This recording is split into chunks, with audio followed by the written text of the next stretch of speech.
The Vietnam War was a devastating experience for the United States. More than 58,000 Americans were killed in the conflict, and the long, bitter war deeply divided the American people. Why did the country enter this costly war in the first place? Although the United States did not enter the war on a large scale until 1965, the build-up to war began many years earlier. In fact, American involvement in Vietnam dates back to World War II, when the United States sought to end the Japanese occupation of Southeast Asia, including Vietnam. To do so, the U.S. government gave aid to a band of Vietnamese guerrilla fighters known as the Viet Minh. The group was led by Ho Chi Minh, a communist who greatly admired the United States. With American aid, the Viet Minh won control of large areas in northern Vietnam. When Japan surrendered to end World War II, it pulled its troops out of Vietnam. Ho and his followers saw the departure of the Japanese as an opportunity to drive out the French, who had ruled Vietnam for about 100 years as a colonial power. After the Japanese left the country, Ho declared Vietnam's independence. His declaration came in the midst of changing world politics, changes that would have profound effects on Vietnam. With the end of World War II, U.S. President Harry Truman worried about the growing power of the Soviet Union. The Soviets were installing communist governments in Eastern Europe, creating a strong communist bloc. Truman believed that communism threatened democracy and human rights, and saw it as the responsibility of the United States to prevent its spread.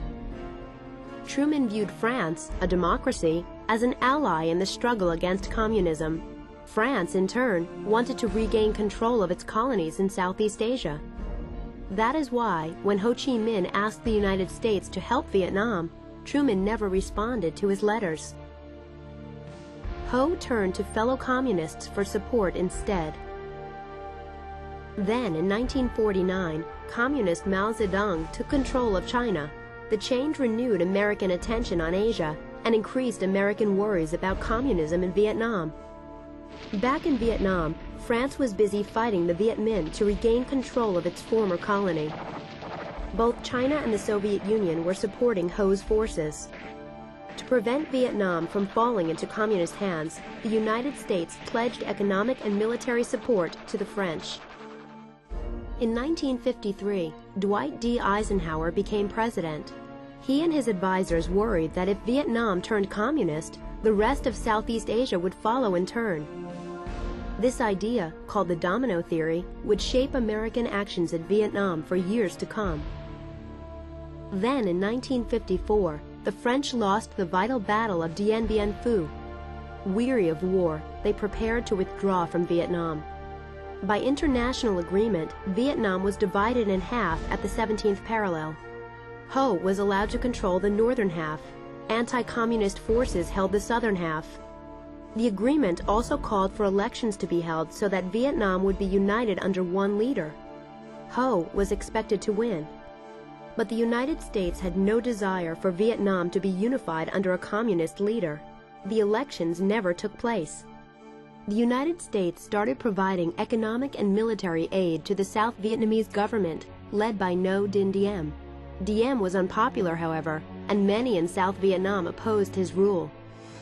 Communists in the South formed a group known as the National Liberation Front. They sought to overthrow Diem and unite North and South Vietnam. NLF guerrilla fighters called the Viet Cong destroyed roads and bridges in the South and assassinated government officials. They carried out these attacks with the help of North Vietnam. After John F. Kennedy was elected president in 1960, U.S. involvement in Vietnam took a new turn. Soviet leader Nikita Khrushchev had promised to back all wars of national liberation, like the one in Vietnam. This confirmed American fears that communists were bent on taking control of the world. Kennedy and his top aides saw South Vietnam as the only hope they had in preventing the spread of communism in Southeast Asia. Kennedy sent 400 military advisors to Vietnam to teach the South Vietnamese army how to fight the Viet Cong more effectively. North Vietnam grew concerned about increasing American involvement in the war. Meanwhile, support was dwindling for Diem and his government in South Vietnam. Diem showed favoritism to fellow Catholics, which angered the mostly Buddhist population of South Vietnam. Diem also cracked down on anyone opposed to his rule, whether communist or not. His government began arresting and even killing opponents. Buddhists began to burn themselves alive in protest of the Diem regime. American leaders came to think that they could never help South Vietnam win a war against communism under the leadership of Diem. To alleviate this problem, the United States backed a military coup to replace him. In November 1963, Diem was removed from power and assassinated. 3 weeks later, President Kennedy was assassinated.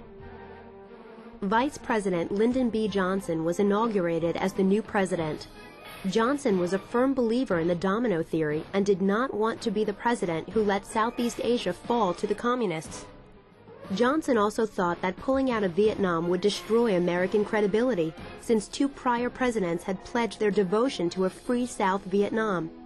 In January 1964, another coup took place, and General Nguyen Thanh became the new leader of South Vietnam. The United States began to support Thanh in hopes of obtaining a stable government in South Vietnam. Thanh was unable to build a strong base of support, however. The lack of a strong leader would make it very difficult for South Vietnam to defeat the communists. Then, in August 1964, the fighting took a new turn.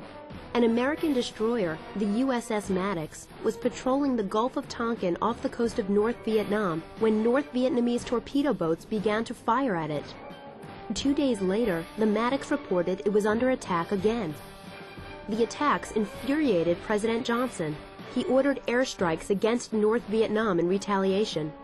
He also asked Congress to pass the Gulf of Tonkin Resolution, which granted the president permission to do anything necessary to repel any armed attack against the forces of the United States and to prevent further aggression. The resolution allowed Johnson to send troops to fight in Vietnam without having to ask Congress for a declaration of war.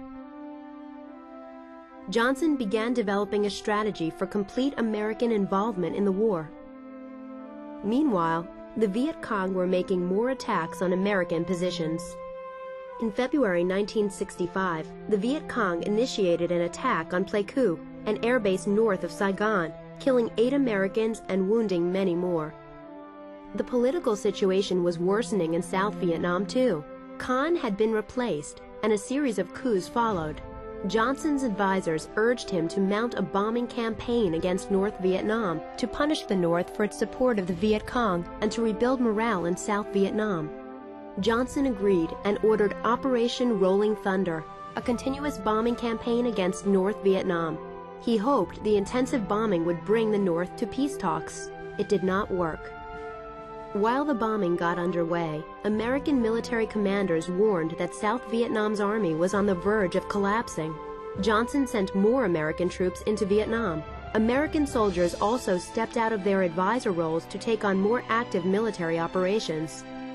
3 weeks after a force of U.S. Marines was sent to protect the Air Force base in Da Nang, the Viet Cong attacked the U.S. Embassy in Saigon.